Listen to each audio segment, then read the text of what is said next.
Salam əziz dostlar, hər vaxtınız xeyir olsun. Sizi Fransanın Strasburg şəhərindən salamlayıram. Avropa Şurası Parlament Assambleyasının yaz sesiyası bugün də öz işini davam elətdirir və burada keçirilən müzakirələri yaxından izlədikcə və ümumiyyətlə son günlər Avropanın müxtəlif paytaxtlarında Azərbaycanla bağlı qəbul olunan məlum qərarlara baxdıqca müəyyən düşüncələrə gəlirəm və bu baxımdan bugün bəzi fikirlərimi sizlərlə bölüşmək istədim. Xüsusilə ötən həftə Niderland və Belçika parlamentlərinin ölkəmizlə bağlı qəbul etdikləri qərəzli qətnamələr bir daha göstərdi ki, Azərbaycana münasibətdə qərəzli yanaşmalar hələ də qalmaqdadır, müxtəlif çıxışlar hələ də edilməkdədir. Bunun müəyyən elementlərini də burada, məhz AŞPA sessiyalarında da hiss etmək mümkündür. Bəzən eyni yanaşmalar fərqli platformalarda oxşar şəkildə təkrarlanır. Bütün bunları müşahidə etdikcə istər-istəməz bir məsələ haqqında düşünməyə başlayırsan. Bəs biz bu təbliğata qarşı nə dərəcədə güclü cavab verə bilirik bugün? Mən özüm Bakıda yaşasam da son 20 ildə dünyanın müxtəlif ölkələrində səfərlərdə oluram. Fərqli şəhərlərdə keçirilən müxtəlif tədbirlərdə iştirak edirəm və bugün də burada, Strasburgda prosesləri yerində izləməkdəyim. Bu təcrübə məndə belə bir qənaət formalaşdırıb ki, bizim diaspor fəaliyyətimiz təəssüflər olsun ki, hələ də tam potensialına çatmayıb. Çox vaxt diaspor anlayışı bəzən mədəni çərçivədə qəbul olunur. Yəni, bayram tədbirləri təşkil etmək, milli günlərdə bir araya gəlmək, ənənələrimizi yaşatmaq, nə bilim, şəkərbura, paxlava pişirmək, milli kəlağayımızı tanıtmaq və s. bu istiqamətdə müəyyən tədbirlər. Bunlar əlbəttə vacibdir və lazımdır. Amma bununla iş bitmir, inanın mənə.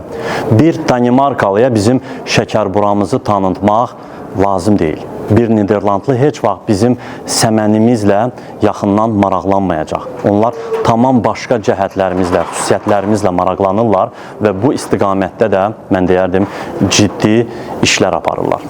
Sözümün canı odur ki, milli mətbəximizi, musiqimizi tanıtmaqla yanaşı, diaspor fəaliyyətinin başqa bir tərəfi də var axır. Daha çox ictimai və siyasi fəallıqla bağlı olan tərəfi və bu çox önəmlidir. Xüsusilə belə həssas məqamlarda Azərbaycana qarşı müəyyən qərarların qəbul olunduğu dövrlərdə daha sistemli və görünən bir mövqe ortaya qoyulması çox vacibdir. Bəzən məndə belə bir təsəvvür yaranır ki, Azərbaycan əleyhinə, ölkəmiz əleyhinə hansısa sənəd qəbul olunanda Bakıdan reaksiyalar ya gecikir, ya da ümumiyyətlə zəif hiss olunur. Məsələn, elə Niderland və Belçika parlamentlərinin ötən həftə aprelin 16-sında Azərbaycan əleyhinə qəbul elədikləri sənədlərə cavab olaraq Azərbaycanda cəmi 4-5 saytda yazı dərc olundu. Həmin ölkələrin səfirləri Xarici İşlər Nazirinə çağırıldı və salam. Bununla da iş bitmiş sayıldı, mövzu bizim üçün qapandı. Amma belə olmamalıdır. Həmin Avropa ölkələrində yaşayan soydaşlarımız, Azərbaycan diasporu, diasporla iş üzrə Dövlət Komitəsi və digər müvafiq təşkilatlar dərhal hərəkətə keçməlidirlər. Amma görünən odur ki, onların səsi çıxmır. Ümumiyyətlə, hər zaman deyirəm ki, diaspor fəaliyyəti təbiət etibarı ilə bir növ könüllü və təşəbbüsə əsaslanan bir sahədir. Bu sahədə fərdi fəallığın və şəxsi məsuliyyət hissinin daha çox ön plana çıxması zəruridir. Mən burada bir məqamı da xüsusilə qeyd etmək istəyirəm, əziz dostlar. Diasporla iş üzrə Dövlət Komitəsi təbii ki, müəyyən işlər görür, fəaliyyət göstərir, əlaqələr qurur, tədbirlər keçirir. Amma komitənin sədri də Fuad Muradov gənc və enerjili kadrlardan biridir və bu sahədə müəyyən təcrübəsi də var. Amma sanki son illərdə bu istiqamətdə əvvəlki dinamikanın bir qədər zəiflədiyini də görürük. Əvvəlki metodlar artıq effektiv sayılmır, əzizlərim. Dəyişmək və inkişaf etmək lazımdır. Çünki dəyişən reallıqlar yeni yanaşmalar tələb edir bizdən, hamımızdan. Bizim üçün ən önəmli problem olan Qarabağ məsələsinin həlli yeni bir mərhələ açdı bizim üçün. Bununla paralel olaraq yeni çağırışlar da ortaya çıxıb, yeni çətinliklər də ortaya çıxıb. Bugün regionda yekun sülh sazişi hələ də imzalanmayıb. Bugün Zəngəzur dəhlizi məsələsi hələ də gündəmdədir. Ermənistanda revanşist meyllər hələ də qalmaqdadır və xaricdəki erməni diasporası isə uzun illərdir formalaşmış şəbəkə kimi öz fəaliyyətini bugün də davam elətdirir. Belə bir şəraitdə Azərbaycanın beynəlxalq müstəvidə mövqeyinin daha dolğun və ardıcıl şəkildə təqdim olunmasına çox ciddi ehtiyac var bugün.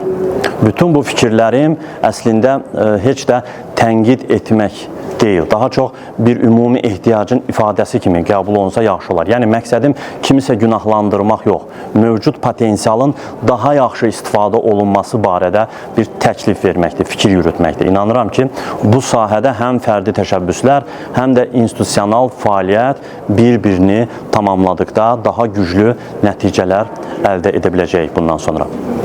Ən əsası isə odur ki, Azərbaycanın haqq səsini harada olursa olsun daha aydın, daha inamlı şəkildə eşitdirməliyik.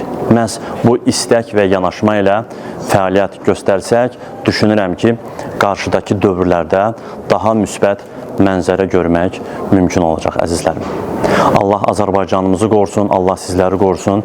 İnşallah beynəlxalq platformalarda, qərb institutlarında, Avropa təşkilatlarında Azərbaycanımızı daha layiqli səviyyədə müdafiə etmək diləyi ilə hamınıza Strasburqdan salamlar, saygılar.